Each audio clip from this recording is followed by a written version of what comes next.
금융사기 수법이 날로 교묘해지고 있는데 반해서 피해자 구제 대책은 그 속도를 못 따라가고 있는 듯 느껴집니다. 올해부터 보이스피싱 피해자는 금융감독원과 19개 시중은행으로부터 피해 금액의 일부를 배상받을 수 있게 됐지만 일각에서는 각종 제외 대상 조항으로 과연 실효성이 있는가라는 의견도 나오고 있는데요. 전문가와 함께 금융사기와 피해자 구제에 대한 이야기 나눠보겠습니다. 예, 김소연 변호사 스튜디오에 함께합니다. 변호사님 어서 오십시오. 네, 안녕하십니까. 반갑습니다. 우리가 흔히 아는 보이스피싱, 스미싱 뭐 이런 것들을 포함해서 금융사기 유형도 있다면서요. 좀 짚어주실까요? 네, 금융사기 범죄 종류는 굉장히 여러 가지가 있는데요. 대표적으로는 이 전화를 통한 보이스피싱, 그리고 예. 문자 메시지를 활용한 스미싱, 카카오톡 메신저를 이용한 메신저 피싱 등이 있습니다. 네. 예. 문자로 온 URL을 클릭했더니 거금이 빠져나갔다거나 또 보이스피싱을 당하는 등 이 금융사기로 인한 피해는 사실상 복구가 어렵다는데 사실입니까? 네, 이 범죄자들이 대부분 해외 조직을 두고 있어요. 그리고 네네. 또 대포폰이나 대포 통장을 범죄에 이용하고 있기 때문에 피해금이 즉시 인출이 됩니다. 그래서 사실 피해가 발생하면 돈을 찾기는 사실상 어려운 게 현실입니다. 그 은행 직원이 뭐 일부만 뭐 송금을 하고 그 막았다. 네. 근데 일부는 이제 못 찾는 거예요, 거의. 그렇죠. 일단 빠져나가면 못 찾는 거고 예. 그대로 있을 때 즉시 신고해서 이걸 지급 정지를 해두면은 그나마 좀 회복이 할 수 있는데 지금 요즘에는 그래도 많이 이런 사례들이 있어서 회복이 되고 있는 그런 상황인 것 같습니다. 예. 그 아지매 사연으로 한번 예를 들어서 예. 얘기해 보겠습니다. 예. 김진수 아지매가 한번 얘기해 주시죠. 예, 경찰을 사칭한 범죄자가 자갈치 아짐의 명의로 대포통장이 범죄에 악용됐다 이라면서 공범이 아니라면 개인정보 침해 사실을 신고하라면서 허위 경찰청 사이트 주소를 보냈습니다. 일단 마음이 막 급하니까 그 사이트 들어가서 계좌번호, 카드번호, 비밀번호 등을 입력합니다. 그러고 1시간도 안 돼서 5천만 원이 인출됐습니다. 범죄자가 입력된 개인정보를 이용해서 공인인증서를 재발급한 건데요. 아짐에는 번뜩 위조로 발생한 사고는 금융기관의 책임이 있다고 규정한 전자금융거래법이 생각이 납니다. 이를 근거로 은행과 카드사에 소송을 제기했습니다. 이때 아지매가 승소할 확률은 어느 정도일까요? 자갈치 아줌마가 굉장히 똑똑하십니다. 예. 예, 전자금융거래법 제9조 1항에서는요. 이 금융사고 피해를 입은 이용자가 은행, 증권회사 등 금융회사에 대해서 손해배상을 청구할 수 있는 근거를 두고 있습니다. 그런데 아마 이 소송을 했을 때 어떻게 됐을지 되게 궁금들 하실 텐데 이 또 9조 2항에서는 이 금융회사 등이 손해배상 책임이 면책되는 규정도 함께 두고 있어요. 그래서 이 사고가 발생했을 때 이용자가 고의나 중대한 과실이 있는지를 따져보는데요. 보통 약관에도 책임의 전부 또는 일부를 이용자의 부담으로 할 수 있다라고 이제 약관을 정하거나 또 법인 이용자에게 손해가 발생했을 때 또 금융회사나 전자금융업자가 이 사고를 방지하기 위한 보완 절차를 수립하고 이걸 철저히 이행했다라고 뭐 충분한 주의 의무를 다했다라고 했을 경우에는 책임의 전부 또는 일부를 이용자가 부담하게 해라. 라고 이렇게 정하고 있습니다. 실제로 예전에 이런 자갈치 아줌매가 소송을 하셨는데 네네. 대법원에서 공동인증서 발급의 필수적인 뭐 계좌번호나 계좌 비밀번호, 주민등록번호, 뭐 보안카드 번호까지 다 알려줬으니까 예. 이거는 사실은 그 금융거래정보 노출 행위를 이용자가 한 중대한 과실이 있다라고 네네. 해서 좀 배상이 받기가 어려워서 실제로는 승소가 어려웠던 것도 사실입니다. 예. 그러니까 구조 1항에서는 손해배상 청구할 수 있는데 네. 구조 2항에서는 손해배상 책임이 면책되는 규정을 그렇습니다. 깨알같이 또 해놨군요. 그래서 뭐 보완 절차 수립하고 이를 철저히 준수하고 합리적으로 요구되는 충분한 주의 의무를 다한 경우, 그러니까 심심치 않게 은행에서 문자가 와요. 맞아요. 보이스피싱 조심해라. 네. 뭐뭐 조심해라. 이런 게 이제 요 법 규정에 따라서 뭔가 본인들이 이제 했다라는 근거를 남기기 위한 것도 그렇죠. 있겠군요. 근데 사실 우리가 속는 사람들이 볼 때는 잘 예. 몰라요. 모르죠. 너무 교묘하게 요새 범죄 맞습니다. 수법이 나날이 네, 발전하고 있어가지고 그래서 이게 이 규정으로 사실 배상을 받기가 쉽지가 않은 게 현실입니다. 자, 다른 예로 네. 카드사에서 본인 확인을 제대로 거치지 않아서 발생한 피해에 대해서는 네. 구제를 받을 수 있지 않을까요? 그러니까 범죄자가 제 신분증을 막 위조했어요. 네. 그래서 비대면 카드 발급을 막 받았어요.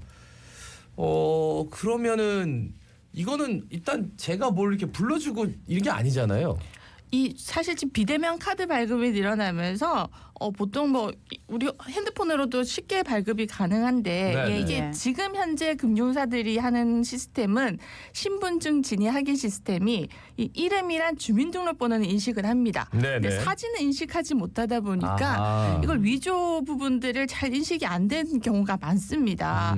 그래서 대부분 카드사들마다 위조 변조의 카드에 대한 책임을 규정을 하고 있고요. 네. 다른 사람의 명의를 도용을 해서 발급받은 카드의 사용의 경우에는 카드사가 책임이 진다라고 하고 있습니다. 그런데 이런 일이 발생했을 때 카드사가 나서서 우리가 구제해줄게 그러지는 예. 않아요. 결국은 이용자들이 증거도 수집하고 내가 위조를 당한 거다라는 걸 다 입증을 해야 되는 게 사실은 현실입니다. 그러니까 나도 예. 모르게 내 신분증 뭐 어디 가서 누가 도용해가지고 카드 만들어서 막 썼어요. 네.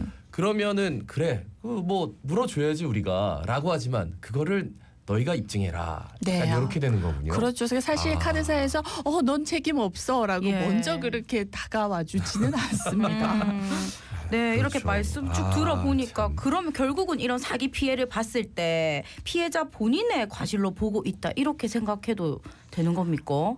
좀 피해자 전적으로 피해자 가실이다라고 하지는 예. 않지만 사실은 고의가 있느냐 중대한 가실이 있느냐를 판단할 때 어떻게 하다가 이게 일어났지 이런 사고가 일어났지 또 위조나 그 수법이 일반인이 인식할 때 어느 정도지 금융거래 이용자들의 뭐 이용 경력이나 직업 뭐 이런 여러 사정들을 고려해서 하다 보니까 그런 입증도 이용자가 해야 됩니다. 네. 그래서 사실상 그동안 피해자 구제에는 좀 소극적이었다라고 말씀드릴 수 있겠습니다.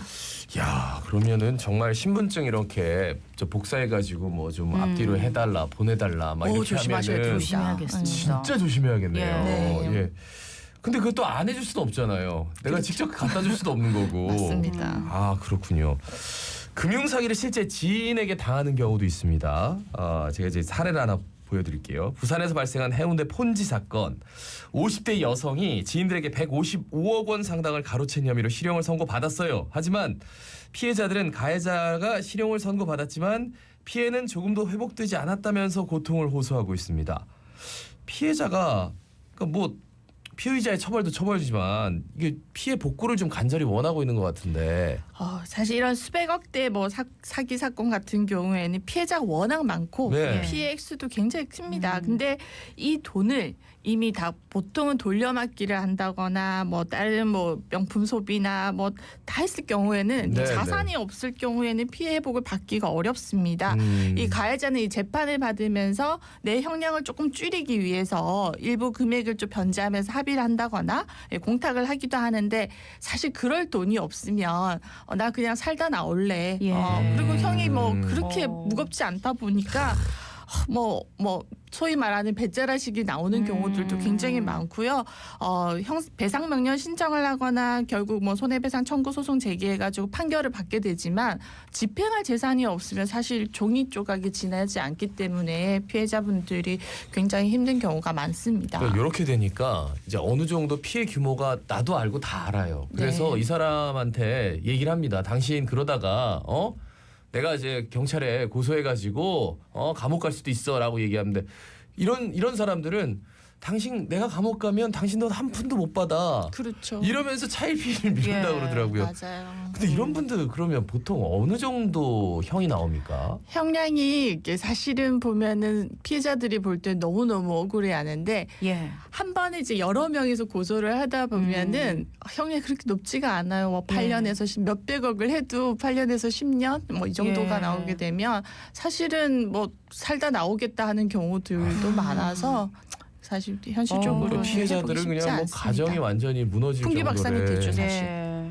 참. 그리고 또 최근에는 유명 연예인을 사칭한 금융 범죄도 있다고 하는데 어떤 게 있습니까? 네, 이 청취자분들도 한 번씩 봤을 수도 있는데 뭐 예. 페이스북이나 인스타그램 또 SNS 뭐 구글 배너 광고 등으로 빠르게 확산이 됐어요. 그래서 유명인들이 뭐 소위 말하는 뭐 자산가들이 내가 책을 주겠다. 뭐 높은 수익률을 미꾸리 해가지고 카카오톡이나 뭐 네이버 밴드에 있는 주식 리딩방으로 유인을 합니다. 네네. 그러면서 뭐 좋은 뭐 주식을 소개해 준다거나 수익률을 막 보여주면서 투자금을 입금을 하라고 하는데 딱 입금하면은 출금하려고 하면 증거금 넣어라라고 해서 이렇게 잠적하는 이런 경우들이 있으니까 함부로 이런데 막 가입을 하시거나 하실 때는 꼭 조심하셔야겠습니다. 예, 그러니까 뭐 원금 보장해 준다, 뭐 수익 네. 많이 준다 이런 문구 진짜 조심해야겠습니다. 높은 수익률은 예. 사실은 본인이 알면 본인만 합니다. 근데 리딩방이라는 데가 결국 뭐 알려주는 거잖아요. 그렇죠. 근데 이제 보통은 뭐 몇 가지도 찍어주고 그 다음에 이제 아유 수익이 안 나가지 막 소송 걸리고 소비자 고발 당하고 많아요. 그런데 이거는 정말 그것보다 훨씬 더 죄질이 안 좋습니다. 아예 다 돈 받아놓고 언제 그랬냐는 듯이 그냥 전화를 그렇죠. 끊어버린다는 거죠. 네, 출금하려면 돈 내라 뭐 이러면서 또 사기를 치고 하니까 사실은 네, 그러다가 이제 어느 정도 돈 다 모이면은 잠적해버리고. 맞습니다. 진짜 고민, 정말 걱정해야 되고 예, 조심하셔야 됩니다. 피해자가 구제를 받을 수 있는 방법은 없는 겁니까 그러면? 네, 지금 뭐 법은 많이 마련되어 있습니다. 그래서 전기통신 금융사기 피해 방지 및 피해금 환급에 관한 특별법, 보통 통신사기 피해 환급법이라고 해서요. 보이스피싱으로 송금되거나 뭐 예금이 인출되는 피해를 입었다면 대표번호 은행에다가 대표번호에 전화를 한다거나 경찰청에 즉시 신고를 해서 지급 정지를 신청해야 됩니다. 예. 그러면 금융회사의 요청에 따라서 금융감독원이 채권 소멸 절차라는 걸 진행을 하고요. 채권이 소멸하면 지급이 정지된 계좌의 명의자 소명 등을 거쳐서 그 피해금 환급 절차에 따라서 피해금을 돌려받을 수 있도록 이렇게 정하고 있습니다. 아니 그러니까 돈을 이제 송금을 했어요. 뭐 보이스피싱 조직이 아니라 뭐 해당 뭐 이렇게 그 사람한테 덜컥 알았어요. 네. 나 이거 뭐 반환하겠어요. 그래서 은행 뛰어가가지고 하면은 그거에 출금되는 거를 좀 막을 수도 있는 거예요. 그러면? 즉시 전화를 해야 됩니다. 근데 예. 예전엔 되게 절차가 복잡했다라면 이제는 즉시 지급 정지를 요청하면은 그거 지연하지 않고 지급 정지를 했다가 나중에 소명을 하게 되면은 그 계좌에서 이제 돈을 찾을 수 있도록 그런 절차를 마련한 것입니다. 근데 지급 정지라는 게 전화하면은 ARS로 막 돌아가는데 맞아요. 그것도 쉽지가 예. 않습니다. 그러다가 마음은 골든 타임을 급한데. 놓칠 수도 있겠네요. 네, 그죠? 그렇게 네. 실제로 이제 지연됐을 경우에는 은행에 또 배상 책임이 있다라는 그런 판례들도 나오고 있습니다. 그렇군요. 예.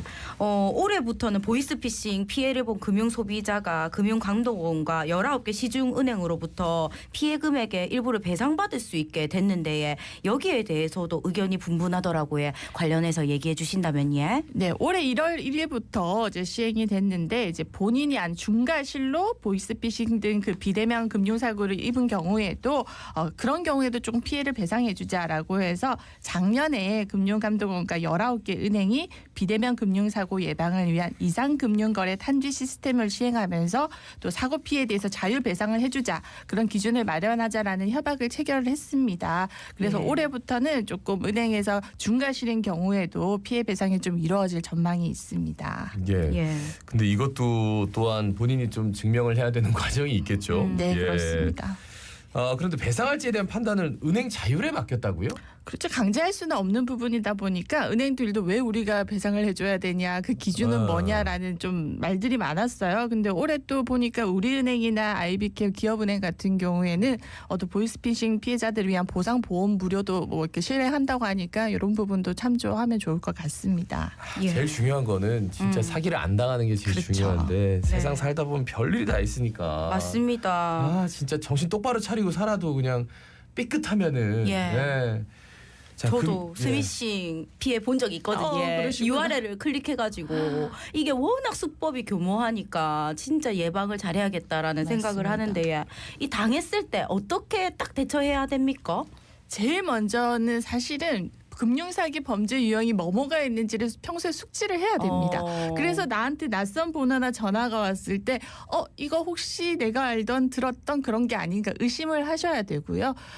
의심을 해야지만 우리가 뭔가 클릭했을 때도 즉시 신고가 가능하거든요. 예, 예. 그래서 평소에 조금 집안 곳곳에 보이스피싱 10개명 해가지고 이런 거 어르신들이 좀 붙여놓고 좀 숙지를 좀 하셨으면 좋겠습니다. 10개명. 네, 예. 근데 진짜 신기한 게 그 사람들이 내가 뭘 하는지를 너무 잘하는 것 같아가지고 예. 뭘 택배를 시켰는데 관련해서 택배가 어디쯤 맞습니다. 도착했는지 뭐 문자가 온다던가 아니면 내가 지금 뭐 어떤 계약을 했는데 그 계약건과 관련해서 뭐 문자가 온다던가 그 전화가 온다던가 이러면 어떻게 그렇게 나의 마음을 다 알고 내 일상을 다 들여다보고 있지? 사실 우리가 들고 있는 이 휴대폰이 우리 모든 정보가 다 담겨 있어요. 예, 근데 예. 어르신들 중에는 휴대폰에 자기 신분증도 사진 다 찍어두고 보안카드도 사진 찍어두고 이런 아. 케이스도 많으신데 혹시 청취자분들이 자기 핸드폰에 신분증도 있고 뭐 통장도 찍어놓고 하셨다라면 즉시 삭제를 하시기를 꼭 부탁드리고 싶습니다. 아, 예. 그렇죠. 그러니까 신분증 뭐 보내줘 그러면 사진 찍어가지고 그냥 전송해주고 그래 고마워.